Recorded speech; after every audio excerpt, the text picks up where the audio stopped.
Madame, Monsieur, bonjour et bienvenue sur Vox Africa. Je suis Fanny Wegscheider. Votre point quotidien sur l'actualité africaine et internationale, c'est tout de suite dans Vox Flash.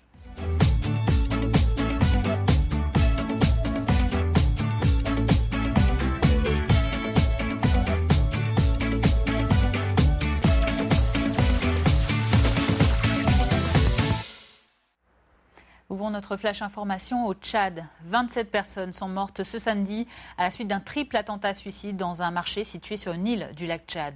Outre les morts, dont 3 kamikazes, le dernier bilan fait état de plus de 80 blessés.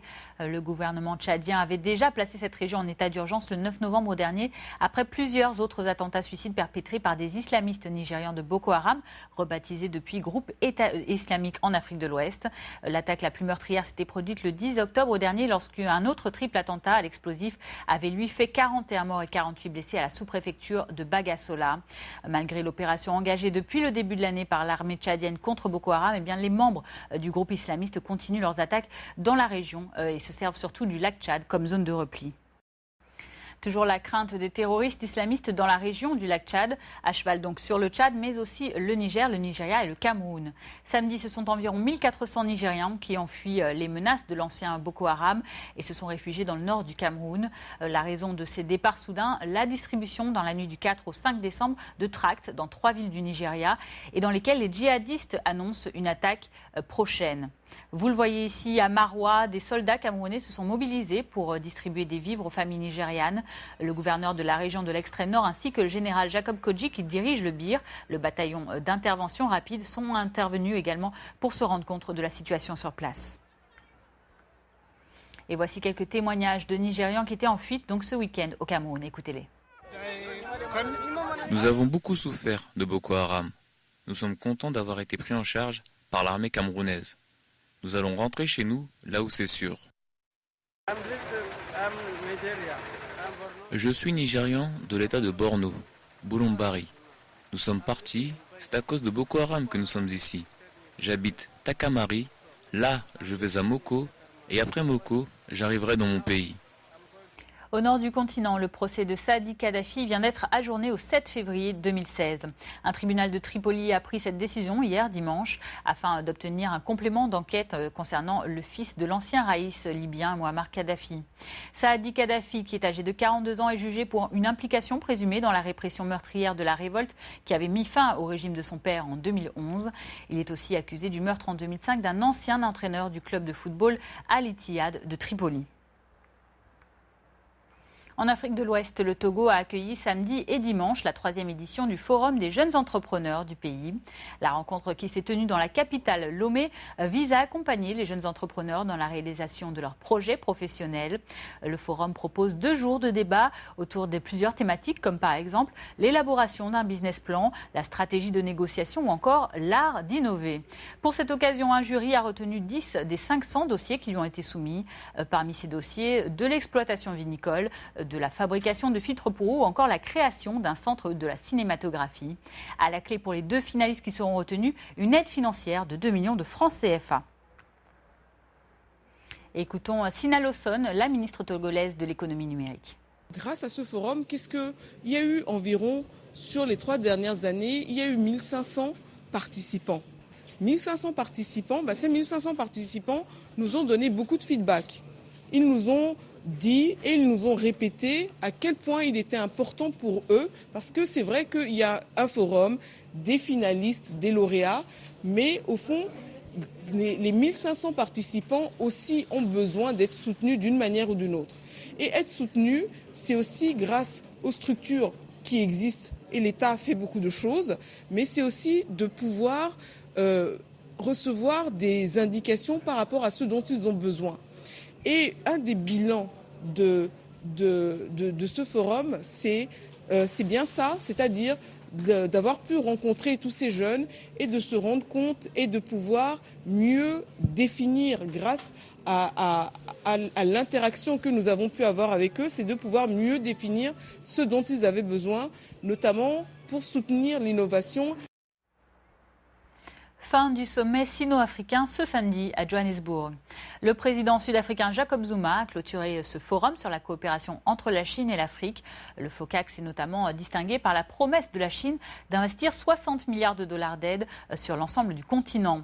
L'engagement pris par la délégation du président Xi Jinping a été accueilli avec gratitude, surtout dans ce temps où l'Afrique souffre d'un ralentissement de la croissance chinoise. L'aide de 60 milliards de dollars comprend 5 milliards de prêts à taux zéro ainsi que 35 milliards de prêts à taux préférentiels. Ils permettront de financer 10 programmes de coopération sur 3 ans, notamment dans l'agriculture, l'industrialisation, la réduction de la pauvreté, la santé ou encore la protection de l'environnement. Pékin a aussi promis 1 milliard de yuan d'aide alimentaire d'urgence, soit 143 millions d'euros, pour les pays qui sont frappés par les mauvaises récoltes, notamment liées au cyclone El Niño. La Chine effacera aussi les dettes gouvernementales des pays africains les moins avancés, et ce sans intérêt déchu à fin 2015. Je propose d'écouter le président sud-africain Jacob Zuma, hôte de ce forum. C'est une somme significative. Cela montre clairement l'engagement de la Chine pour s'assurer que son développement se fait conjointement avec les pays du Sud, particulièrement ceux d'Afrique. L'Afrique souhaite parvenir à l'unité, la prospérité et la paix sur le continent. Une Afrique meilleure dans un monde meilleur. Le FOCAC répond clairement à ces objectifs. Les annonces du président Xi lors du sommet répondent aussi à ces objectifs. La Chine a également promis lors de ce premier sommet FOCAC une aide sans contrepartie à l'Union africaine de 60 millions de dollars afin de financer notamment ses opérations de maintien de la paix. Pour le président zimbabwéen Robert Mugabe et actuel président de l'Union africaine qui était présent donc pendant ce sommet sino-africain, cette série d'annonces est historique. Du côté du Soudan du Sud, représenté au sommet par son ministre des Affaires étrangères, la Chine a également beaucoup à gagner au Soudan du Sud. Écoutez. La plupart des entreprises présentes ici sont des entreprises chinoises. Nous voulons encourager les entreprises africaines à s'impliquer dans ce programme afin que ces 60 milliards de dollars qui sont donnés comme financement au développement en Afrique permettent aussi la participation de nos entreprises africaines pour que ce soit vraiment gagnant-gagnant pour tous. Nous appelons le Soudan du Sud territoire vierge de l'Afrique parce qu'il s'y trouve de ressources énormes. La Chine possède 40% de la production de pétrole du Soudan du Sud. Nous avons une énorme production agricole. Il y a les minéraux. Nous sommes numéro 1 en termes de bétail, avec environ 37 millions de têtes de bétail, des animaux sauvages, et tout ceci a besoin d'investissements pour se développer. Donc, la Chine a beaucoup à gagner au Soudan du Sud sur le long terme. Et avant de conclure ce premier sommet sino-africain, les ministres des Affaires étrangères de la Chine ainsi que de l'Afrique du Sud se sont mis d'accord pour qu'aucune ingérence politique chinoise n'interfère dans ces accords de coopération qui viennent d'être conclus la semaine dernière. Écoutez. Dans notre relation avec l'Afrique, il n'y aura pas de préjugés politiques. Nous n'attacherons jamais de conditions politiques à notre coopération. Nous ne ferons pas d'ingérence en Afrique. Dans le passé, les investisseurs voulaient déterminer ou mettre en place leurs propres conditions avant d'investir. Donc nous accueillons volontiers des partenariats comme la Chine qui respectent la souveraineté de chacun des pays du continent. À l'international, au Yémen, le groupe État islamique a revendiqué dimanche l'attentat à la voiture piégée qui a coûté la vie au gouverneur de la province d'Aden, Jafar Saad, que vous voyez à l'écran. Le communiqué a été mis en ligne sur Twitter. L'organisation djihadiste a précisé avoir fait exploser une voiture piégée au passage du convoi du gouverneur dans un quartier résidentiel de Aden, cette deuxième ville du Yémen. Il s'agit là de la deuxième attaque meurtrière de l'État islamique à Aden, où ce groupe djihadiste avait déjà revendiqué le 6 octobre dernier une série d'attentats contre le siège provisoire du gouvernement yéménite ainsi que des bâtiments militaires. Et retour en Afrique pour terminer ce flash information avec un mot de musique. Vous le voyez, la salle était comble hier dans la capitale du Mozambique, Maputo, pour accueillir ce concert de la jeune chanteuse capverdienne de 22 ans, Elida Almeida. Elida Almeida qui était en concert au Centre culturel franco-mozambicain et qui avait été désignée récemment lauréate du prix découverte RFI 2015 après la délibération d'un jury présidé par l'artiste malienne Oumou Sangaré. Ce prix a récompensé d'ordinaire plutôt des artistes francophones. Et bien cette année, c'est une artiste lusophone donc qui le remporte pour montrer ainsi l'ouverture de ce prix.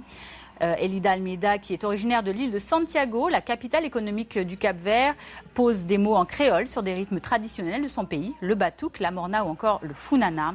Son premier album Ora Doci, Ora Margos, qui signifie moments doux, moments amers, est sorti sur le label de Joe Da Silva, l'homme qui lui-même a lancé la carrière d'une autre grande chanteuse capverdienne, Cesaria Ivoria. On lui souhaite également tout le meilleur et une bonne carrière comme sa consoeur.